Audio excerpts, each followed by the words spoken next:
Welcome to today's episode of A3 on Strategy with me, Richard Payne, where we delve into one of the most pressing and paradoxical energy stories unfolding in Europe.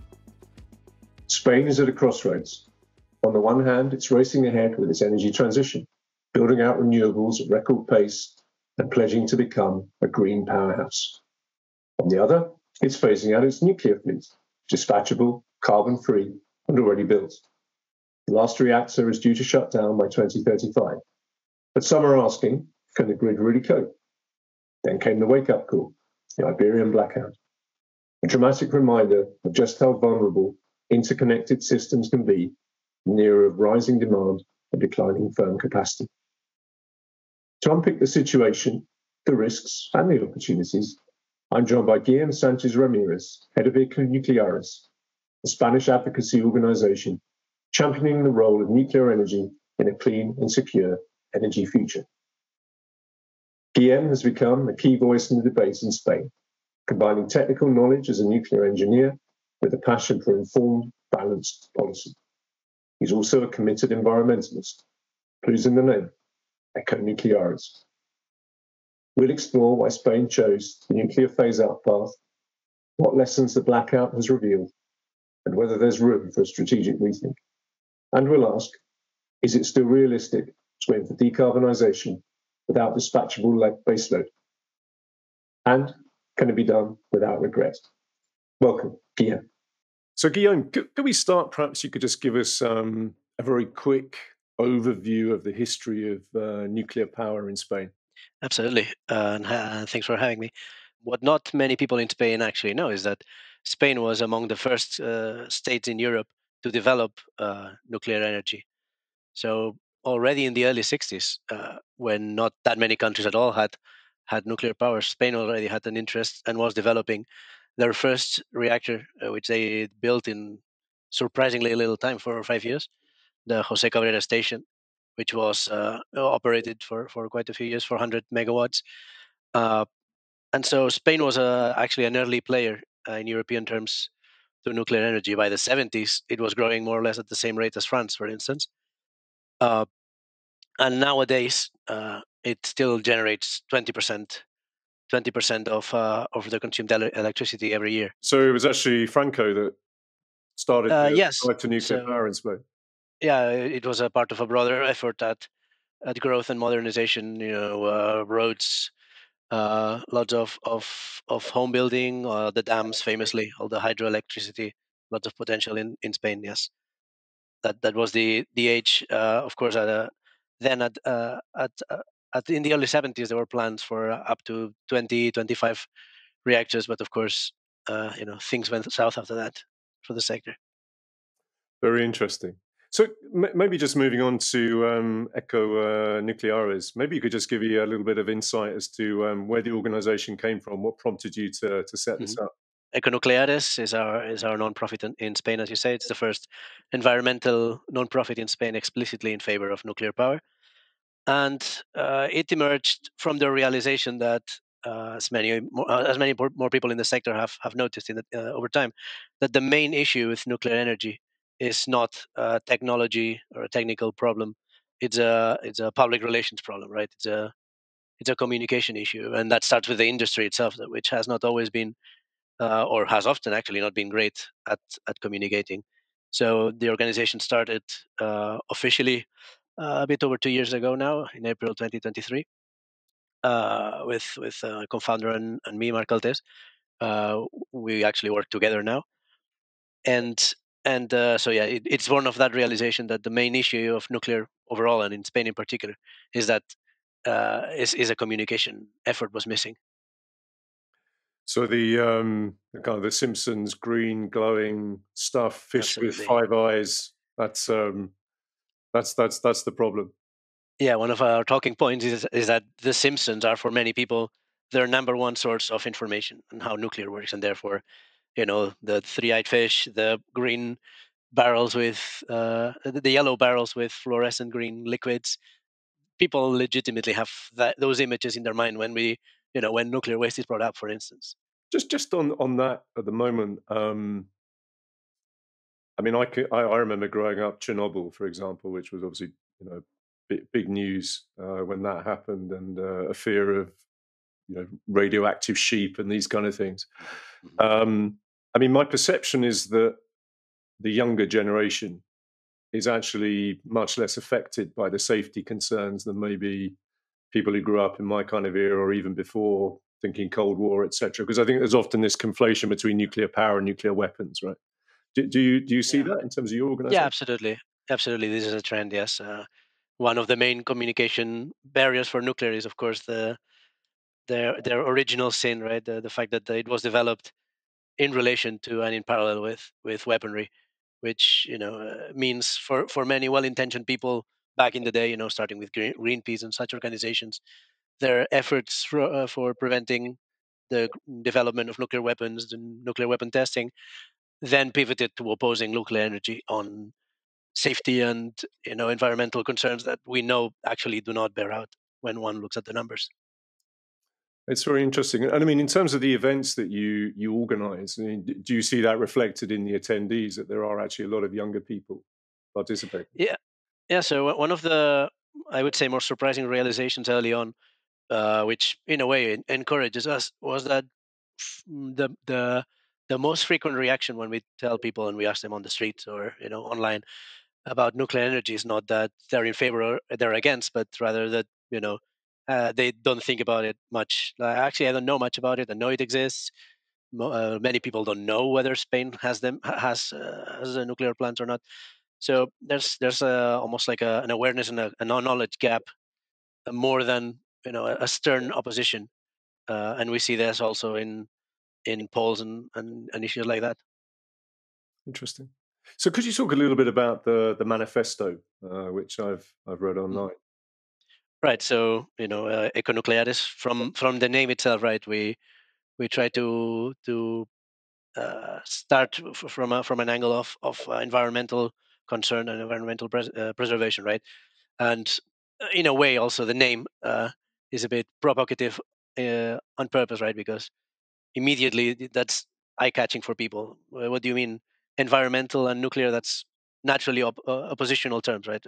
Actually, this is not the case, and we mentioned that in the document that you're referring to.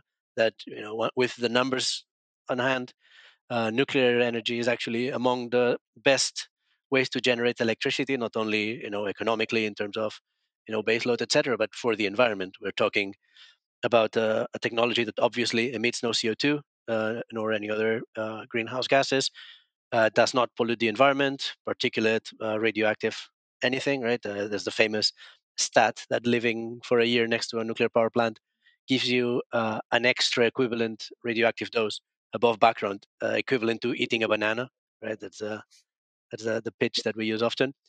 But beyond that, very little land impact. That's often under discussed.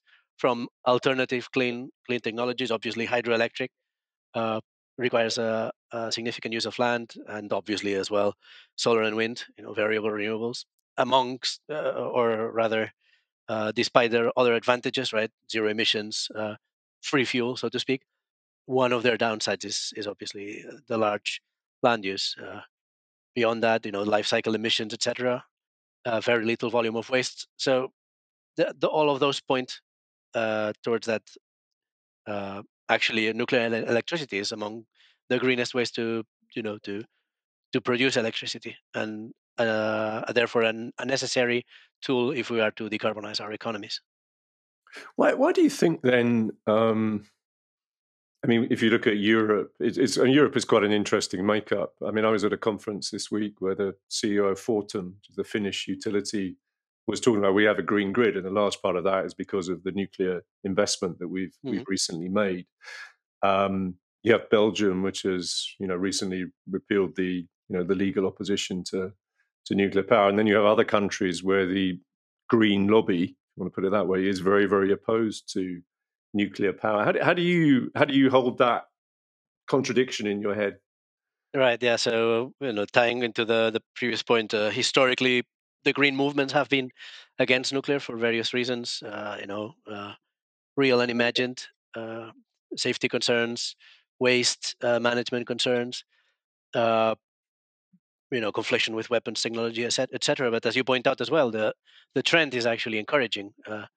In many countries, countries that once opposed nuclear are now looking at not even closing their plants, but even expanding it. Right? Sweden is a good example. Also, as it compares to Spain, it's a similar sized country, somewhat similar composition of the grid, right? And over the last 2 years, the change has been dramatic. They've gone from having a phase out plan, also similar to Spain's, to canceling the phase out plan, to now looking at more nuclear construction.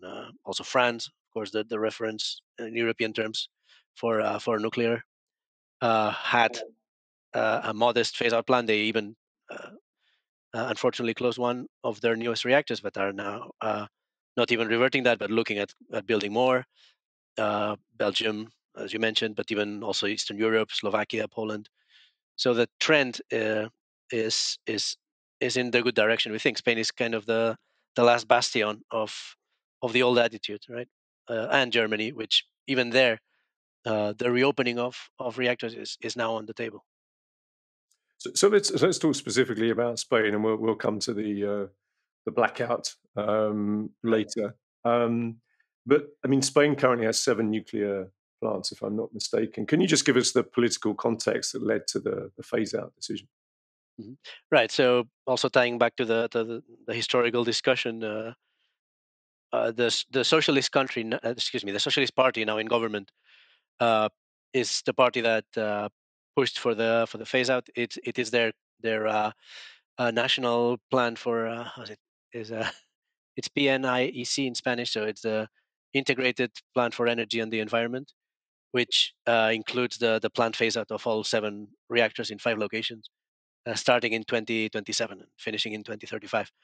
Uh, it In a way it ties back all the way to the mid 80s, when it was also the Socialist Party who pushed for the moratorium on new construction that started, I think, in 1985 and lasted for 10 years, which in many ways stopped the trend that I was discussing, in which Spain was actually in the forefront in European terms of construction. Right. The current situation is like that. So the Socialist Party is the one that's nominally against, or rather in favor of phasing out nuclear, in favor of more renewables, more storage, transmission, etc. And that is also the case in many other countries. I would say somewhat unfortunately politicized, so that the conservative side of the aisle, so to speak, are the ones who are at least tentatively in favor of reconsidering the phase out. It's interesting, isn't it? I mean, as you say, it's politicized. These are political decisions, Right. and not necessarily based on concerns about energy. As you said, maybe it's fear, it's the legacy of the nuclear weapons, etc. What is it that you think entrenches this as a political position? Because I mean, if we take your point about the younger generation supporting Econucleares, one tends to think of the younger being on the left side of the political spectrum. You get more conservative as you get older. But here you've got potentially, people who should be looking in a more sort of socialist perspective, actually supporting something that the Socialist Party itself has opposed. I mean, I'd just be interested in your thoughts on that. Yeah, it's somewhat ironic in that way, right? And maybe it's more in terms of the established parties than in the political positions of the public. Mm. But yeah, the tendency is 100%, tying to historical concerns. Again, in environmental movements being typically or traditionally left coded. Uh, Energy security, which it's kind of uh, irrational that should be politicized. It's like politicizing highways or the water grid, right? But yeah, of course, newer environmentalism, climate change concerns, renewable energies tends to get left coded, and it's almost out of opposition that nuclear is pulled with the other on the other side. Of course, it's also somewhat ironic because there's in terms of communication, right? There's an interesting angle in terms of labor that we try to push, and other groups have done in other countries, which is that nuclear power plants, from a labor point of view, they're an obvious win. We're talking thousands of qualified, mostly union, well-paid jobs in these facilities. That alone should make it, if anything, left-coded, so to speak. And we're trying to as well to push that angle, right? Other groups such as the ones from the Almaraz nuclear station, which is the first one slated for the phase out, right, to be shut down, are also focusing on that angle also. And forgive my ignorance, in terms of the location of the plants, are they in sort of urban, high employment areas, or are these in places where they are the source of employment typically? Right. No, specifically Almaraz, that's exactly as you mentioned, right? So it's even more extreme. So Almaraz nuclear station is in the Extremadura region, that's in the southwest, nearing Portugal, and that's a very rural area, economically depressed. The population depletion, people move to the big cities. That's that's not only a Spanish issue, but it's in Spain it's a big issue. The rural areas getting emptied out, the emptied part of Spain it's called, right? And so, in fact, the nuclear station uh, is one of the few things, one of the few large employers in that area, industrial, that is kind of the linchpin of the regional economy, 100%. One of the main concerns is that you close down the plant. Obviously, there's thousands of direct jobs, but many more thousands of indirect jobs. Restaurants, hotels, the large tax base, of course, of the plant itself, that would 100% exacerbate that issue. So that plant specifically, the other ones are more perhaps in more urban areas, more close to the industrial load. Almaraz specifically is also more extreme in that sense. And the view would be that those jobs would be replaced by, we talk about a just transition, so there would be new technologies in energy that would soak up that unemployment, people would be reskilled, etc. That's the narrative. It's a bit hard to believe, personally. I mean, it takes thousands of people to keep the nuclear power plant running. It does definitely not take thousands of people to install the solar panels and to maintain them. And we've seen this in Spain before, actually, with the coal phase out. So Spain had a modest but you know uh, uh, historically significant coal production in the north, in the Asturias region, that has been slowly phased out. Presence of coal in the Spanish grid is now basically testimonial. And the same promise was made to these workers, right? They will be employed in the decommissioning, and then they will, be given help, retraining, etc. And what we hear from them is that on the most part it did not materialize at all. It was very little and very late. And the replacement technology is presumably solar principally. So you have solar and wind, which takes a fraction of the labor to install and much less to maintain and operate. Then you have a lot of gas plants that were built in the early 2000s, when perhaps the perspective for growth were larger, that are now being used as peaker plants. So yeah, the at least the advertising material, so to speak, is that the replacement technology will be solar and wind. Yes. Okay.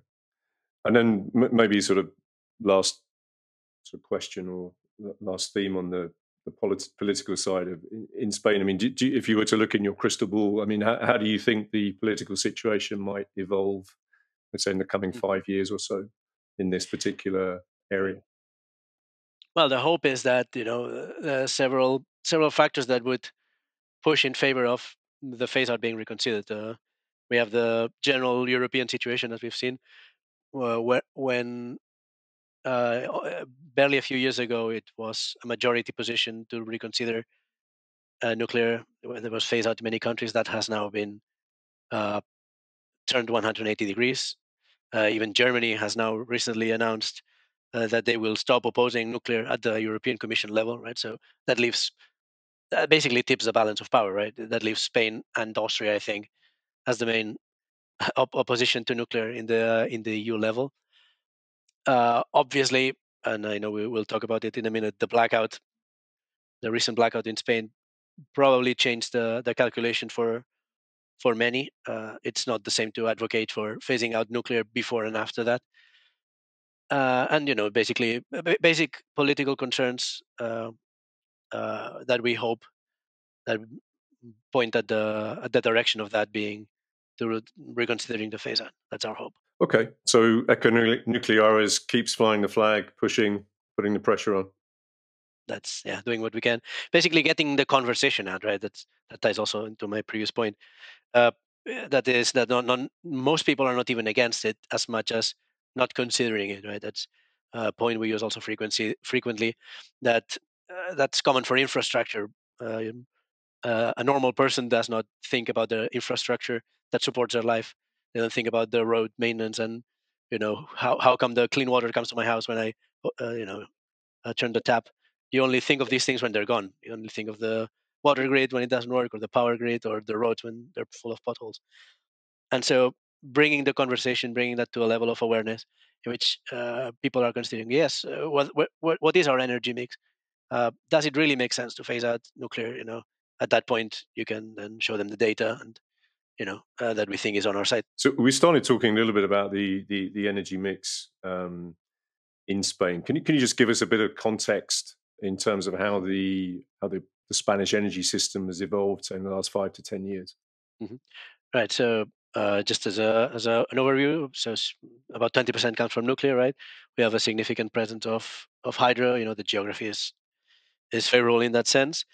We have a significant presence of gas plants, combined cycle plants that were built in the early 2000s, and then obviously, like in many other places, the explosion of variable renewables, wind, and specifically in Spain, an emphasis which is natural and solar. The environmental conditions make it actually very fitting. It's if anything, it's one of the places on Earth that makes the most sense to install solar panels, of course.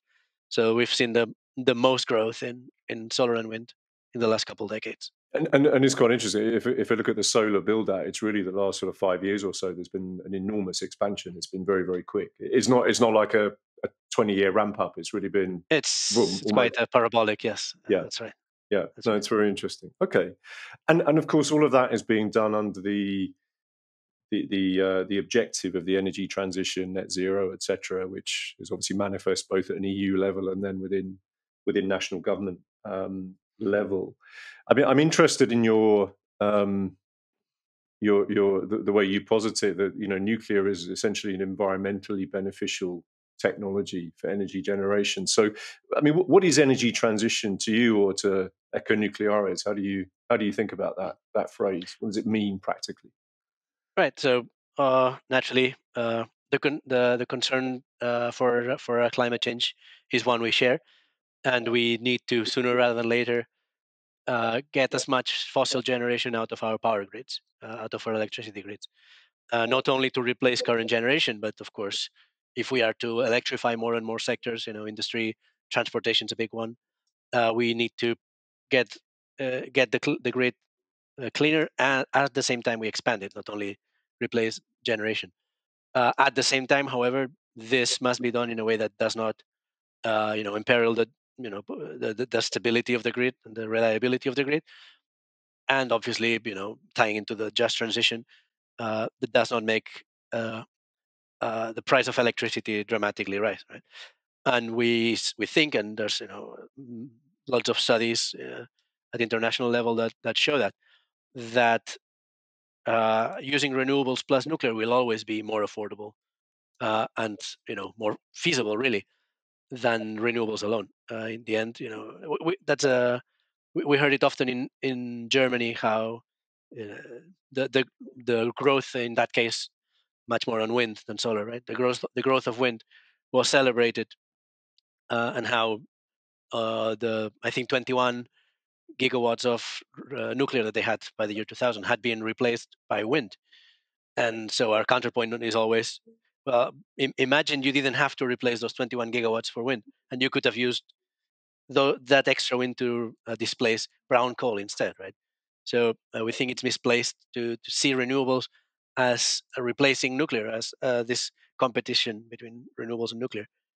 We think renewables plus nuclear is what makes the most sense if we are to carry out the energy transition. I mean, it's interesting because you often see written now as, particularly in countries like maybe in Spain, in Australia, or certain parts of Australia, where you have an enormous amount of installed capacity of renewables, and particularly solar, and then with the growth of batteries and so on, that the concept of baseload, which is typically what nuclear has been in the past, is that is in the past. You don't need that idea anymore, that these gigawatt scale plants just sit there and they hum away. As you said, people don't notice; they're just doing their thing, providing stable electricity supplies. I mean, what's your view on that? Do you have a take on that particular perspective? The baseload is definitely not a myth. We say that baseload is a myth, is actually a myth. We're seeing how it's not to say that it's technically impossible to run a grid mostly or 100% based on wind and solar and batteries. It's just prohibitively expensive and unimaginably complicated, right? So the load balancing across the grid becomes exponentially harder. Uh, uh, we see people they show the exponential growth of renewables in installed capacity, right? And people just trace the line for a few more years, and by 2035 we'll be 100%. But of course, the first 50% is the easy first, right? Because you're building it on top of a functioning grid, on top of a reliable grid, with all the services that that accompany that, the load following, the inertia, etc. That's of course beyond economic concerns. How much batteries do you need in your grid if you get a week in winter of no sun or very little sun and very little wind, as we do often in Europe, as a matter of fact. So you would see a kind of we call it a balanced energy mix as being the objective, which gradually phases out fossil fuels, has a very keen eye on the affordability side of energy. Right. And I guess what you're implying is, I mean, you talked about Germany, where wind may be the emphasis, whereas Spain is, in terms of its latitude, sun may be more the source. So essentially, it's kind of horses for courses, as we say in English. You have the right mix for where you are that suits your particular circumstances. Mm-hmm. Right. Yeah. Of course. What works for Spain or Sweden with lots of hydro is not the same that works for Germany or Iceland. Famously, lots of geothermal, but that's a source that is at the moment very dependent on the geography. So yeah, the constant we see across all of these countries that are shown to have the cleanest grids is, in fact, other than hydro, which you can have if the geography helps you, is nuclear, right? We have France among the cleanest grids in the EU. We also have Sweden, much more hydro, but also decent part of nuclear amongst the cleanest grid in the EU. And then we see, of course, Germany, which is getting less and less clean as they phase out their nuclear power and rely more on coal and gas. Can I ask you a question? I mean, we started talking about nuclear in Spain really came from a politically driven program, part of modernization maybe of the country. You talked about France, so you had Mesmer, again a politically top-down driven program to build out nuclear power, whereas what we've done with the build out of the energy mix in recent decades there's been a political incentive favouring certain technologies, principally wind and solar, and now batteries as that's evolved, rather than something which is planned. Put it that way, it's largely unplanned. I mean, you understand the energy system. I mean, you work in energy. You have an advanced degree in nuclear, etc. I mean, do you think there is a balance between central planning and letting the market do its thing? How would you describe that? Yes, probably. That's a very interesting question, right? Perhaps central planning, yes, has a bit of a as a phrase has a bit of a color to it, but the evidence is that the countries that have most successfully deployed nuclear have done it under a certain degree of state guidance, right? Call it planned economy, call it having an industrial policy. But we've seen it, of course, in France is the big example, right? The Mesmer plan. Other examples internationally nowadays, Russia, China, right? Strong industrial policies. We've seen the counterpoint to that. The other big example on the other side would be, for instance, the United States, in which it has been mostly, private-led. We have this phrase, nowadays, the government-enabled, private-led. But it is personally, it is my view that a certain degree of state incentive or state policy is probably necessary and helpful, right? If nothing else, to guarantee, a certain, regulatory stability, perhaps, loan programs, etc. Knowing how these industries are, of course, very capital intensive, and therefore, a low rate is probably key to be able to finance these projects.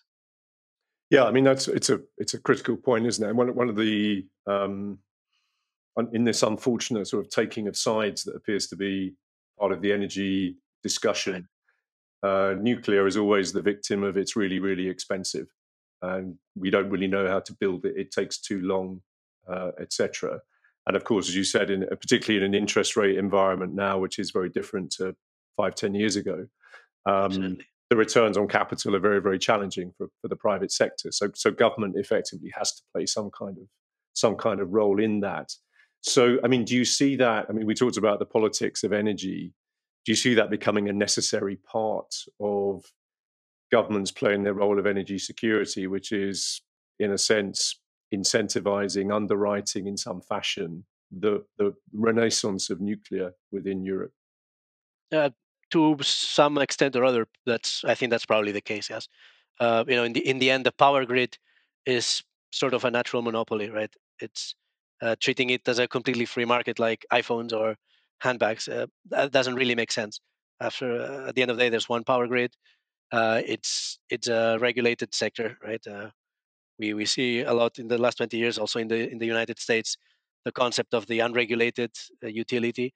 At the end, is not unregulated; it's just differently regulated, and the regulations can be often, you know, equally or even more extensive as in, so-called monopoly markets.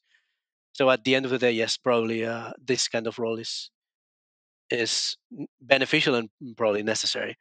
Uh, a different issue of the conversation about, that you touched on, nuclear is seen as expensive, which, the latest evidence would point at that. The latest projects, new nuclear projects, at least in the West, right? Vogel in the U.S., Sizewell, Hinkley Point C and Sizewell, but also in Finland, also in France.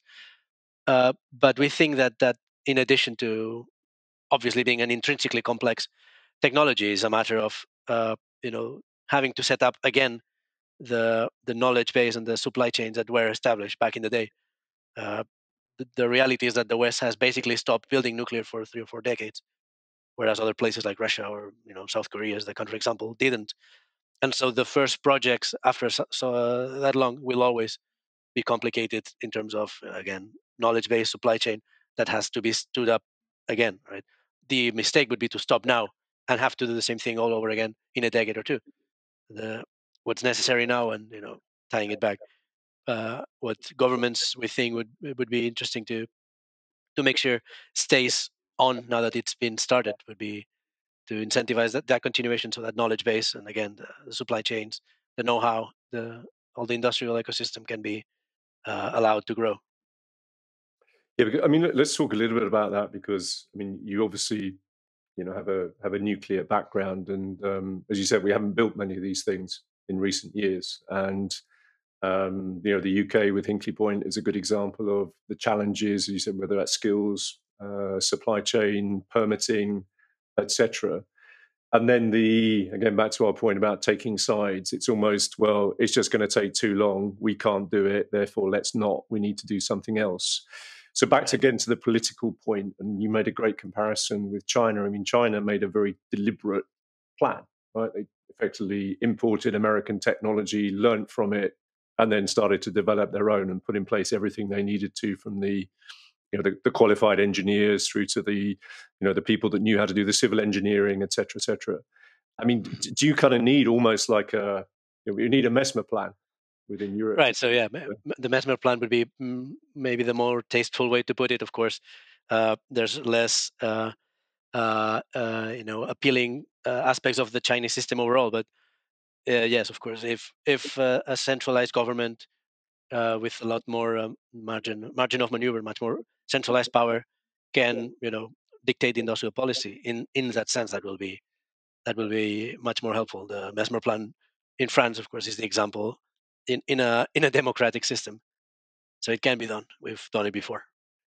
And in terms of the technology, I mean, maybe we'll come on to the nuclear technology, but I mean, my understanding is really the challenges are not so much the nuclear technology; it's actually building the plant. It's the civil engineering.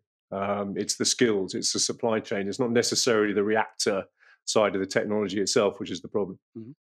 Yeah, it's a modest part. I think what's called the nuclear steam supply system. So the really nuclear part, the reactor, the steam generators, the turbine, etc.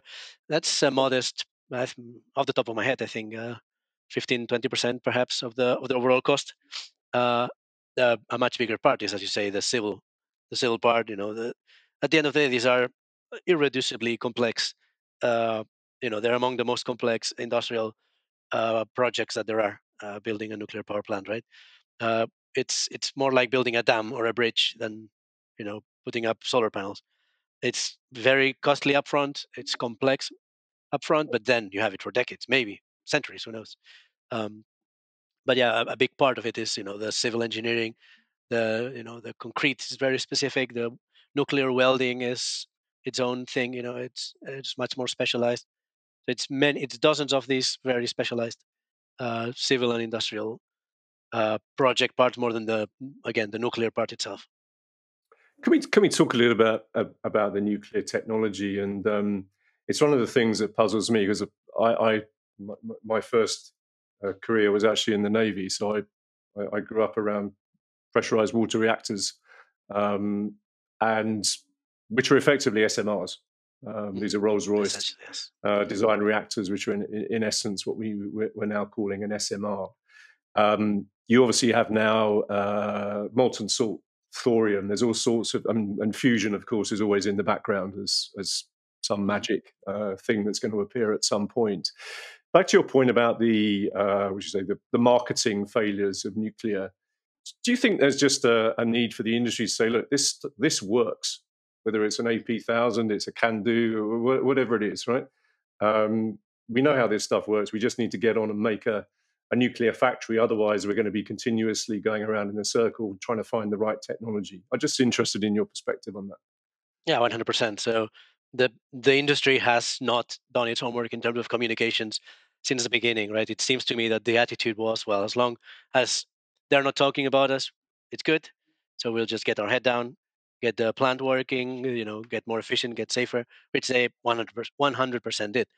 But of course, it's a mistake to dismiss the communication aspect of it, right? Because what that means is that when nuclear is being talked about, only one side will be in that conversation, and that will be the side that's against it, right? The counterpoint is how the wind and solar industry advertised itself.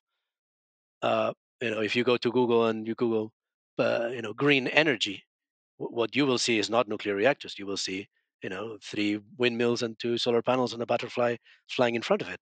If you Google nuclear power, you will see yellow barrels thrown in the field and nuclear mushrooms and the nuclear trefoil, etc. So 100% the industry has been historically bad at communication to its own detriment, and we see that starting to improve now. So that's a good sign. But yeah, the technology is absolutely known. We've known it for decades. We've got in many countries, these plants working upwards of 90% of the time. Faster and faster refuelings. Spain. In Spain, it's fleet-wide is above 90%. Capacity factor, that's called percent of time that's operating. So yeah, definitely. And specifically on the technology, I mean, Right. do you agree with? I mean, it's just my point of view that if back to the point about capital is limited. This stuff is very capital intensive. It might actually be better just to pick a horse, put the capital behind that, and say, right, that's the one we're going to roll out. Yeah, probably. You mentioned molten salt reactors, sodium reactors, these more exotic technologies. And these are not new. These were all tested in the first wave of nuclear construction back in the 50s and the 60s. And contrary to some conspiracy theories, it was not out of some uh, uh, uh, you know dark reason that the pressurized water reactor was chosen. It just works best. It works the easiest. It's the most understood. Uh, and so there's a reason. The West chose that technology. Your country had opted for gas reactors instead. And even now, the newer ones are EPRs, are large pressurized water reactors. Right? China did the same. They basically bought one of each technology when they got started on this journey. And they just decided, in this case, the American design, the Westinghouse AP1000, is the one they were going for. They, what's the word? Well, they adapted it, right? They basically bought it, and now they're building that fleet wide. Uh, Obviously, if you're going to build a fleet, you need to pick one design. That's what France did, because then you get that knowledge base, right? The same people that are finishing to build one, they just go on to the next. It's known construction, it's known technology. Same with, of course, operation and things like that down the line. Yeah, I mean, it just seems to me if you've got these challenges in terms of the civil engineering, the skills, then the less complexity you put into the actual steam raising plant, almost the better. As you said, you if it's AP1000, whatever, pick your choice and Right, build just skills do it around 20 that. times. Yeah. Exactly. It's also in the United Arab Emirates, right? At a more modest scale, but the same phenomenon. So they went for the Korean pressurized water technology, and they built 4 reactors. And you see the cost and the building time going down from the first, which was somewhat expensive, to the second, to the third, to the fourth. So it's down to less than a half. The fourth one cost them less than half of what the first one did, because you learn the lessons, you apply them again. You don't throw away the knowledge by going for a different technology.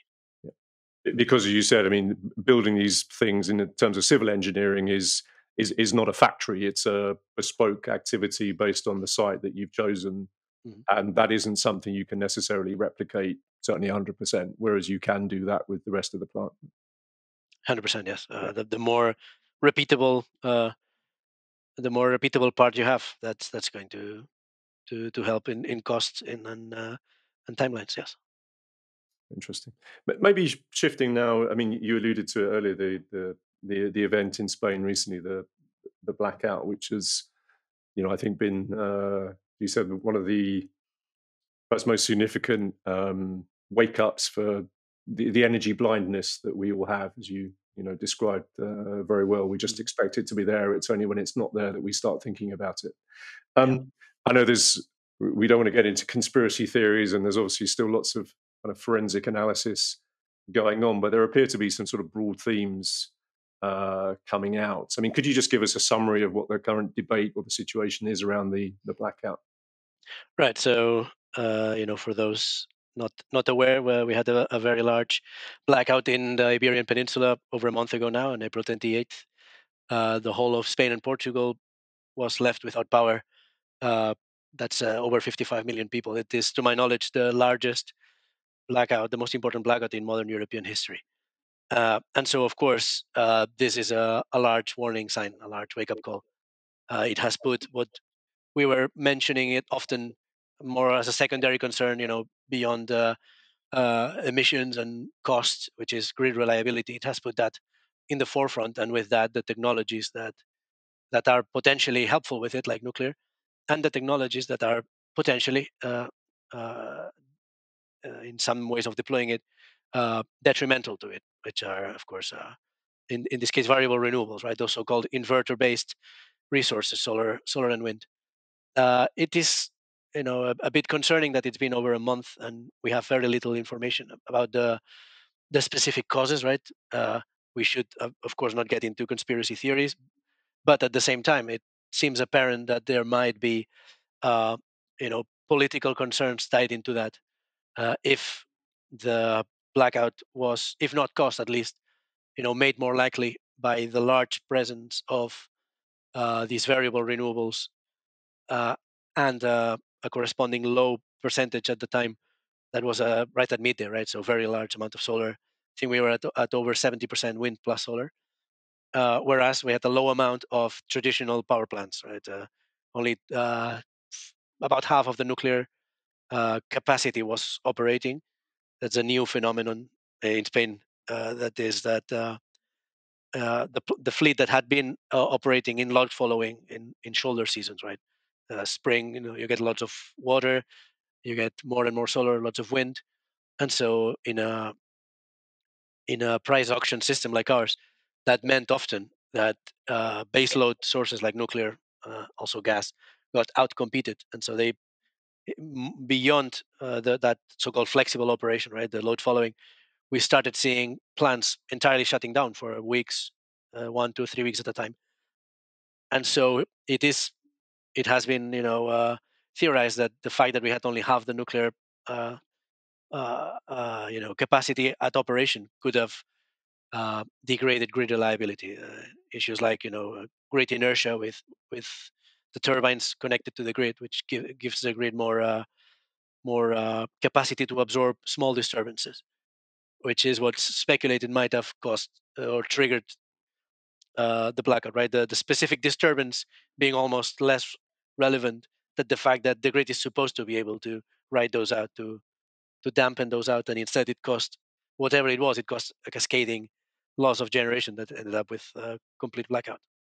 It's interesting, isn't it? Because I mean, maybe we can just talk about the inertia thing shortly, Right. but it's interesting the way the headlines are written, which is it was often the grid failed. I mean, actually, the grid did what it was supposed to do. Right. Yeah. Of course, the blackout is the good outcome. These generating technologies, both power plants, traditional power plants, and solar facilities, etc. They are designed to disconnect from the grid if the grid parameters get out of bounds, right? Voltage, frequency. So we know it's an alternating current system like everywhere, and so the frequency at which the current oscillates in the wires has to be very precisely controlled. Otherwise, equipment, expensive equipment, can get damaged. Turbines, transformers, and then you're in real trouble because these are very expensive and they have a months or years lead time to purchase.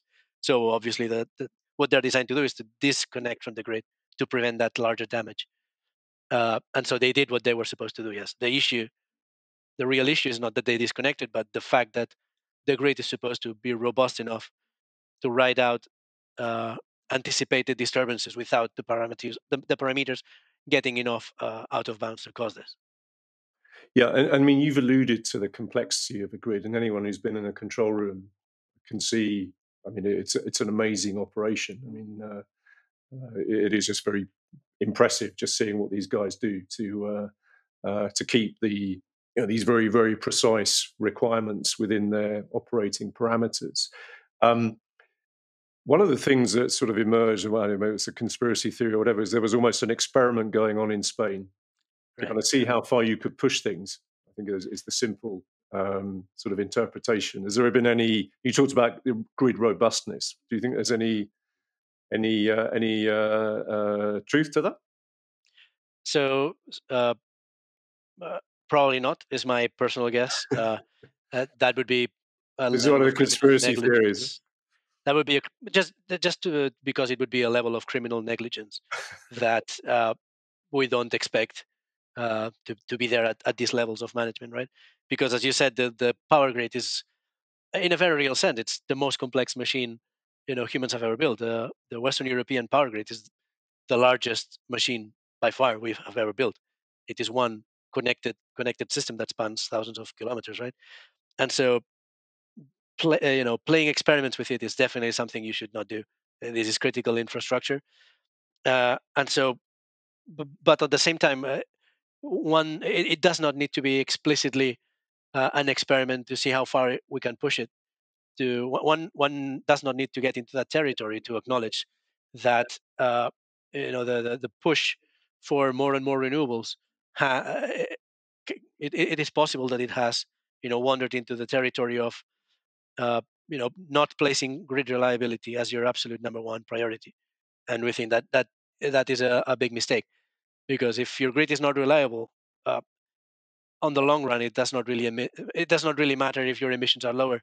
You're going to degrade the quality of life to an extent that makes the problem much worse. Because I mean, I made a joke of it, but I think, if I recall, I think 7 people were alleged to have died as a result of the. Yes, I think to my latest knowledge, it was like 7 in Spain and 1 in Portugal, something Yeah, in that order of magnitude. Yes, yeah. and it probably happened at the very best moment it could have. We're talking in the middle of the day in a spring, in the middle of the spring, right? You have this in the middle of winter or in a heat wave, and you probably have hundreds of people dead. We've seen that in the past, when power goes out, even without power going out in the middle of heat waves, vulnerable populations, the elderly, sick people. So it definitely happened at the best possible moment. And back to the political point about how politicized energy has come. I mean, if I read the press correctly, obviously in translation, unfortunately, there was an almost immediate blame game, pointing fingers. Absolutely, yeah. I mean, how has that developed over the past weeks? Right. So, an unfortunate consequence of something like the energy grid being politicized is that you get things like that, right? We got the prime minister doing a press appearance on the night of the 28th, literally without the power being fully restored, already assuring that, it could not have been the fault of renewables, which is questionable because it just doesn't make logical sense to say we don't know what happened, but we know it has not been renewables, which does not make sense. While at the same time, blaming nuclear for not having helped with the recovery efforts, which is just something it's not designed to do, and blaming it for not being operating at the time of the accident, at the time of the blackout, which is of course a matter of power prices and a matter of energy policy and grid design, etc. So the unfortunate consequence is that of course you immediately get people trying to put blame in one place, taking it out of another. Uh, we would expect the full report by the grid operator, as well as other independent reports being drawn up, like by the European Commission to shed light on that. Yes. And could you just, before we get into the discussion on inertia, and maybe just give a very simple overview for the listeners who don't understand necessarily the physics of the frequency and the Mhm. synchronous versus asynchronous generation? Right. Right. So as I said, the power grid operates on what's called alternating current, which means there's a frequency uh, at which the power moves through the wires. It's kind of a musical note, right? It's a very precise a vibration at a very precise frequency. And this has been historically, the grids all over the world have been historically built like that because they have been built on the back of synchronous generators. So, coal, later nuclear gas turbines, which are large pieces of equipment that spin at a very precise speed. So, in a very real sense, the turbine at the power plant is part of the grid because it's directly coupled to that oscillation. The the rotation of the turbine is precisely coupled to that musical note on the grid, and that's why it needs to be kept at that very precise level. On the consumer side, of course, appliances are also designed with that in mind, so they expect that very precise frequency. Uh, on the other hand, we have the so-called non-synchronous generation, which are generation sources that are not based on a large rotating mass like a turbine, but rather they generate power in direct current, like modern wind turbines and solar panels. And so these rely on a piece of equipment called inverters, which are a piece of power electronics that basically transform this direct current, like what the battery gives you, into the oscillating current that needs to be poured into the grid. And crucially, what this piece of equipment, these inverters do, is they, at least nowadays, the ones we have now on our grids, is they take as a reference the frequency of the grid itself. And so what they are built to do is to operate on top of a functioning grid. They take as a reference that frequency, and then they replicate it. So they build on top of that. What that means is that if that frequency is degraded even a little bit, they don't have a capacity to adapt to it. They must disconnect from the grid. This is in opposition to sources which provide what's called inertia, uh, which is if you have a very large rotating turbine, like for instance in a nuclear power plant, the sheer mass and speed of that large piece of metal gives you a certain capacity to absorb disturbances, right? Because it takes a lot of energy and a lot of time to slow it down significantly or to speed it up significantly. And so that buys the operator critical seconds in case of a disturbance in which the perturbations, whatever it is, right? Generator trips offline, maybe a line is hit by a tree, whatever the disturbance is, it is capable to an extent of absorbing it without triggering a cascading failure like we saw. So in very simple terms, I mean, to your analogy of the musical note having this vast spinning generation, and these things are not of a size. These are not aeroplane engines that we're all used to seeing, turbines. These are vast machines. It kind of enables you to hold that note for longer to give the operators time to react. Right. So yeah, to switch analogies, they're kind of like the shock absorbers on a car. Yeah. So they allow you to ride out the bumps without catastrophic failures.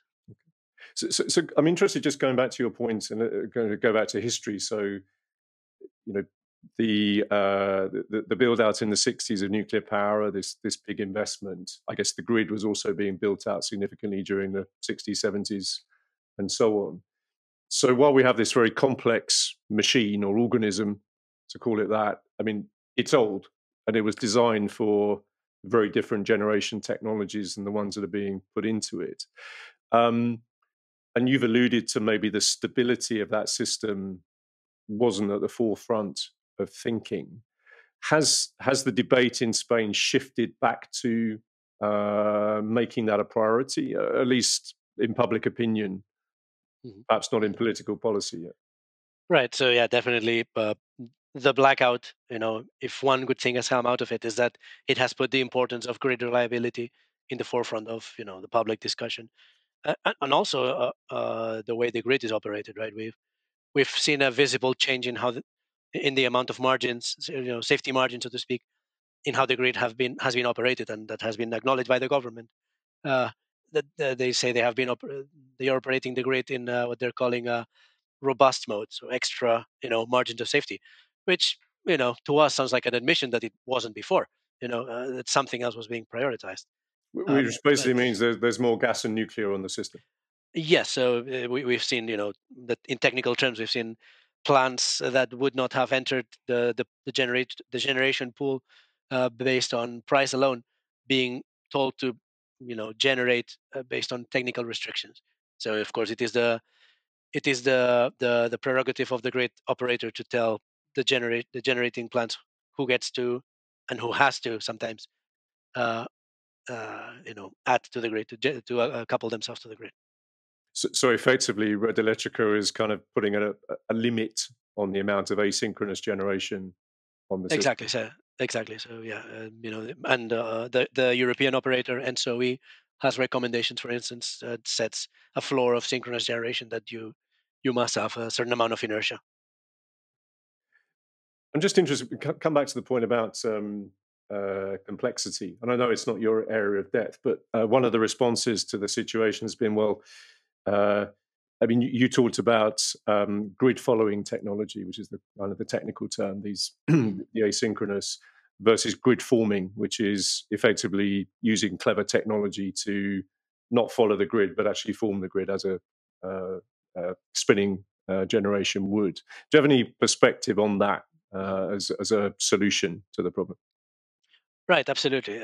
And we try to make this point clear when we mentioned that, which is that all of this so far is not to say that the grid cannot operate um, with a large percentage of renewable generation in a robust manner. There are technologies, some in the development stage, some ready for deployment. We have so-called, as you mentioned, grid forming instead of grid following inverters, which can genuinely generate these alternating currents instead of kind of following the grid.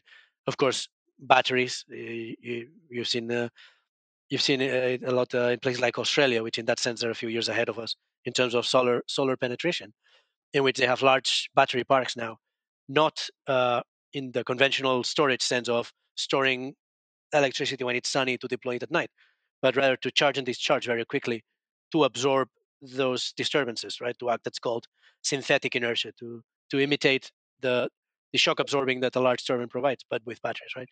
So this whole discussion is not to say that reliable generation cannot be done with large amount of renewables. It does, however, mean that we must be honest about the complexity and the costs. Right, the sun is for free, but all these batteries are not. So uh, uh, one must acknowledge the added costs, economical, but also, land use, and also the added complexity this brings upon the grid, operating these added pieces of equipment. And so what we need really is an honest conversation, right? We need is not to pretend on the one side that solar is very cheap because you only need to install a solar panel and the sun is free, with while ignoring all the extra technology you need to add if you want to make it as reliable as a traditional grid based on thermal generation. It's an interesting thing, isn't it? Because we have a grid that was essentially built around centralized generation. We've introduced into it very decentralized generation in varying numbers depending upon country. But we still have this sort of very centralized control mindset. I mean, do you think there's? I mean, there's certainly an argument being talked about that says actually, in terms of grid resilience and grid stability, one of the things we need to do is effectively chop up the grid, make the grid more decentralized. What do you think about that? But perhaps, I mean, it's as I say, it's definitely a conversation that's worth having. But it's worth having in an honest way, right? We have the grid that we have because we built it over more than a century now, and it's at the same time it's not something we should play games with. If if we are to do radical changes to it, it definitely has to be done with lots of margins and very gradually, because it's at the end of the day it's critical infrastructure. It's the key to an industrialized economy, but in more crass terms, if it goes down, people die. And so you can have that conversation. Maybe it's worth redesigning the grid over time to fit these new forms of generation, but definitely has to be done in a responsible way. And the conversation needs to be honest in terms of, again, costs, right? Land use, economic cost, complexity, or extra generation, right? You can decentralize your generation, but then you need a lot more wires. And do you see that conversation changing as a result of the blackout in Spain? Is there more honesty coming into the conversation? It's definitely in place there in a way that it wasn't a few months ago, right? Uh, Raising reliability concerns after a blackout definitely gets paid more attention than before. So our hope is that yes, the situation will be treated with the responsibility that it deserves. That's right. You've said it. It's not something to play games with. I think that's an epithet we can put on this Definitely. system very, very clearly. Maybe just a final question, just to finish off, Guillem. I mean, if you were to and sort of wave the magic wand, what would be your very high level energy policy if you were sitting there, with the keys to the power? What would be your key actions that you would be doing in the next, let's say, 2 decades or so? Well, definitely phasing out the nuclear power plants is something that does not make sense. There's no economic argument for it. There's no environmental argument for it. There's obviously no safety argument for it. We're talking about plants that are regularly on the top, uh, tiers of the reliability and operation rankings that international organisms like the IAEA carry out. And so these plants have decades ahead of them. With full reliability and safety. We're talking about plants that are in fact operating not even as safe and as efficient, but more so than when they started 40 years ago. These these are these are plants that get continuously updated, continuously maintained, and we know they have decades ahead of them because we see basically identical plants in places like the US going for 60, some for even 80 years of age, and they're aging much better than we thought. So obviously, an immediate freeze on the phase out is the first thing. After that, well, we know that we can use a lot of renewable energy in Spain. It makes sense. It is clean. So we're not dogmatic in that sense. But as I said before, it needs to be done in a responsible way without compromising grid safety and taking into account the non-negligible environmental impact that some of these technologies have in terms of land use, waste volume, which is also under discussed, right? A lot of these things are not immediately recyclable, and they're definitely a lot of waste by volume, and facilities that need to be renewed much more often than a nuclear plant would, every 20 or 30 years, perhaps. In a general sense, obviously, we know that energy abundance is the key for progress and material abundance, which we know is key for if you want people to care about the environment, right? People who care about the environment are people who live in industrialized societies where their immediate needs are covered. So we think it's a false equivalency, and it's dangerous to try to limit progress in the name of the environment, because often that does the opposite of what you want. Yeah, it's a very good point. I mean, we ignore this a lot, which is, of course, the cleanest air, the cleanest water is in the richest countries, which, of course, have the easiest and most abundant access to energy. Energy is life, as people often say. Absolutely, that's a really good point. I think if I were just summing up what you said, it's something which I think is often neglected in policy discussions, which is common sense. Yes, yeah, the least common of senses. Yes. Very good. Thank you very much, Guillem. Thank you, Richard. Anytime.